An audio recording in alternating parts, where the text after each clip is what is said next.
Video শুরুতেই আমি একটা জিনিস একটু ক্লিয়ার করতে চাই যে ধরেন একজন সাধারণ মুসলমান আর একজন জামাতের কর্মী দুজন কিন্তু দুইটা ট্যাগ নিয়ে বাংলাদেশে চলে।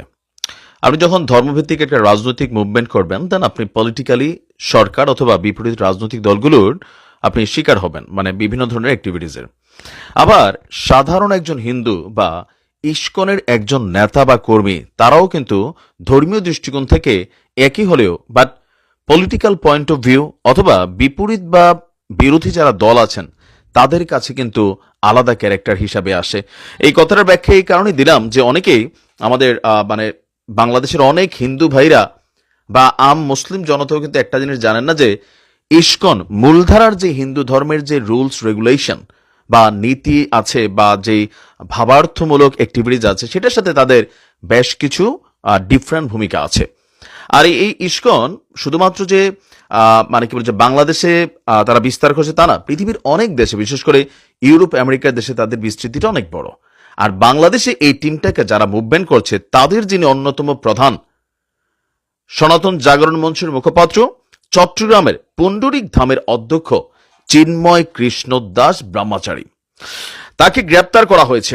আর তাকে গ্রেপ্তারের পর আজকে সারা বাংলাদেশ জুড়ে ইস্কনের অনুসারীরা, আমরা হিন্দু ধর্মের অনুসারী বলছি না কারণ হিন্দু ধর্মের মধ্যে দুইটা বিভাজন আছে, বেশ কিছু বিভাজন আছে। এর মধ্যে একটা পার্ট হচ্ছে ইস্কন, লাইক আমাদের মুসলমানদের মধ্যে শিয়া সুন্নি নিজেরা নিজের অ্যাক্টিভিটিস আছে না, তো বাংলাদেশেও ইস্কন বনাম হিন্দুদের মধ্যে নানান কিন্তু ডিফারেন্স আছে। যেমন ইস্কন হিন্দুদের যে মন্দির সেটাকেও কিন্তু দখল করেছে এমন অভিযোগও ছিল।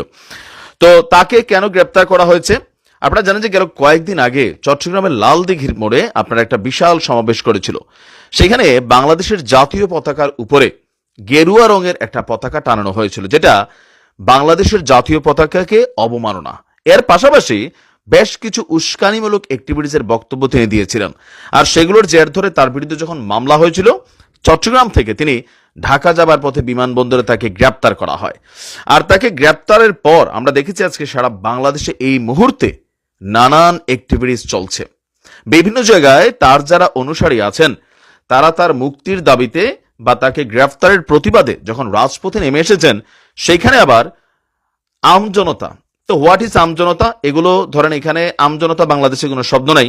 এখানে জামাত বিএনপি অথবা আওয়ামী লীগের তারা নাই। আওয়ামী লীগের অনেকে আবার ইস্কনের মধ্যে ঢুকে গেছে, এটাও আমরা দেখছি যে কেউ কেউ বলছেন যে ইস্কনের যারা অনুসারী এদের মধ্যে অনেকে আওয়ামী লীগের তারা ছদ্মবেশে ঢুকছে। তো আমজনতা কারা? আমজনতা এখানে বিএনপি, জামায়াত ইসলাম অথবা বৈষম্য বিরোধী ছাত্র যারা নেতাকর্মীরা আছেন অথবা বিভিন্ন যেই ধর্মীয় ভাবাবেগের যেই জনগণ আছেন তারাই এখানে তাদেরকে আবার প্রটেস্ট করছে। এই নিয়ে ধাওয়া পাল্টা ধাওয়া, পিটা পিটি, অস্থিরতা, মানে গত 48টা ঘন্টা সারা বাংলাদেশে যা ঘটছে, এর মাঝখানে যে ইস্কন্যা থেকে আবার ঠিক এই মুহূর্তে গ্রেপ্তার, এইটা আসলে সরকার কিভাবে সামলাবে? ইভেন চট্টগ্রামে আপনার এই মুহূর্তে খুব বড় ধরনের একটা বিক্ষোভ চলছে, ইভেন বিশাল এক কর্মসূচি আসতে যাচ্ছে। এখন ইস্কনের যে ঝামেলাটা সরকারকে পোহাইতে হবে এটা নিয়ে আপনার 100% ভারত এখানে বিবৃতি দিয়ে বসবে। এবং ডোনাল্ড ট্রাম্প, আপনাদের খেয়াল থাকার কথা, তিনি আপনার নির্বাচনের ঠিক আগ মুহূর্তে বাংলাদেশে একটা পোস্ট করছিলেন। তো আজকে যখন চিন্ময় দাস, মানে বাংলাদেশের ওয়ান অফ দ্য মেইন সংগঠক যিনি ইস্কনের, তাকে গ্রেপ্তার করা হয়েছে, এটা নিয়ে খুব বেশি আশ্চর্য হবে না যে মার্কিন মুলক থেকেও কোনো একটা বক্তব্য আসা। তো সকল কিছু মিলিয়ে এই মুহূর্তে আপনার মানে আমি যা দেখছি আর কি, যে মানে কোথাকার পানি কোথায় গিয়ে যে গড়াবে। তবে চিন্ময় দাস তিনি তার কিছু বেশ বক্তব্য এই মুহূর্তে ভাইরাল, যে তিনি যখন ইস্কন নিয়ে বিভিন্ন কর্মকাণ্ড করেছিলেন সেখানে বাংলাদেশ আওয়ামী লীগের সভানেত্রী শেখ হাসিনাকে সমর্থন জানিয়েছিলেন এবং ইস্কনের পৃষ্ঠপোষকতায় তৎকালীন চট্টগ্রামের একজন মন্ত্রী, সাবেক শিক্ষামন্ত্রী নওফেল, তারও ব্যাপক ভূমিকা ছিল। তো ওইগুলার কারণে তারা একটু আওয়ামী ঘেঁষা অনেকে মনে করেন, বাট তারা বলেন আমরা কোনো পলিটিক্যাল মুভমেন্ট নাই, আমরা সবার সাথেই ভালো। কিন্তু তার এই পুরনো বক্তব্য প্লাস জাতীয় পতাকাকে অবমাননা, ইভেন এই 5ই আগস্ট পরবর্তী সরকারকে এক ধরনের অস্থিতিশীল করতেই কেউ কেউ বলছেন, আবার কেউ কেউ বলছেন যে না, নিজেদের রাইটস, সারা বাংলাদেশে হিন্দুদের উপর যে ঘটনা ঘটেছে, সরকার বলছে হিন্দুদের উপরে ধর্মীয় দৃষ্টিকোণ থেকে কোন কোন ঘটনা ঘটেছে, যাই ঘটেছে 95% হচ্ছে পলিটিক্যাল কারণে ঘটেছে। তো সবকিছু মিলিয়ে ডক্টর মোহাম্মদ ইউনূসের সরকার এই মুহূর্তে এই যে ঝামেলাগুলো টোটাল আকারে সিদ্ধান্তগুলা, এই মুহূর্তে ইস্কন্যা থেকে গ্রেপ্তার রাইট নাও বাংলাদেশ এরা পালাইতে গেলে 2 দিন পরে হয়তো এখন করতো, বাট এই পরিস্থিতিতে ছাত্রদের পরিস্থিতিটাকে কন্ট্রোল করা দরকার ছিল এই ইস্যুটাকে হাত দেওয়া। কারণ এখন চারদিকে প্যাচ লাগবে, আপনি কারে ধরবেন? বৈষম্য বিরোধী ছাত্ররা বিভাজিত হয়ে গেছে, তারা বলতেছে মিত্ররা শত্রুতে পরিণত হয়েছে, তো তোমরা ক্ষমতায় গেলে বাকিরা তো শত্রুতে পরিণত হবেই। এখানে অনেক কিছু আছে, আফটারঅল এখানে ক্ষমতা ইস্যুটা চলে আসছে, পদ পদবি চেয়ার লাক্সারিয়াসি। তা আমার মনে হয় এগুলো একটু ভালো করে আসলে কাউন্সিলিং করা দরকার সরকারের সিদ্ধান্তগুলোতে। আর এই মুহূর্তে যে মাঠের মধ্যে ধরেন আমরা এখন ইস্কনের ফলোয়াররা নামবে, তারা তো বা হিন্দুই, এই মুহূর্তে এখানে একটা শ্রেণী নামবে, তো এখানে তাদেরকে যদি আবার ধরেন রাস্তা ধাক্কাধাক্কি করা হয়, এই দৃশ্য আন্তর্জাতিক অঙ্গনে যাবে। আবার প্রথম আলো অফিস ভাঙচুর করেছে, নারায়ে তাকবীর আল্লাহু আকবার বলে বলে। তো এগুলো আসলে কি মেসেজ দিচ্ছে? এই মেসেজগুলো ভালো মেসেজ না, অতিরঞ্জিত কোনো কিছুই ভালো না। দিন শেষে পশ্চিমারা ওয়েস্টটা মনে করবে ইয়েস এই দেশের জন্য শেখ হাসিনাই দরকার।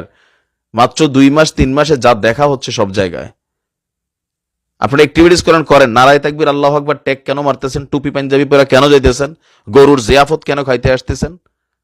আপনারা প্রতিবাদগুলো অন্যভাবে করেন, কিন্তু আপনাদেরকে ব্রেইন ওয়াশ করা হচ্ছে কিছু কিছু ক্ষেত্রে। পিনাকিদের উদ্দেশ্যে বলবো, ধর্মীয় ইস্যুগুলোকে আপনি গুতা দিয়া কিছু কিছু ক্ষেত্রে আপনি আলেমদেরকে কেন দাওয়াত দিলেন? আপনি বলতে পারতেন যারা প্রথম আলো বিরোধী আছেন তারা আসেন। এখানে অনেক কিছু আমার কাছে কেমন জানি মনে হয়। সাংবাদিক ইলিয়াসের বক্তব্য আবার ঠিক আছে যে আপনারা দাড়ি টুপি নিয়ে সেখানে যাইয়েন না, এটাকে ট্যাগ দেওয়া হবে, ট্যাগ তো দেওয়া হবে। আর পিনাকি সরাসরি বলছেন যে আপনারা যারা আলেমরা আছেন ওই মাদ্রাসার শিক্ষার্থীরা জাফত খাইতে আসেন কেন? সারা বাংলাদেশে অন্যরা নাই জাফত খাইতে? কেমন জানি সবকিছু একটা ষড়যন্ত্র মাঝে মাঝে মনে হচ্ছে।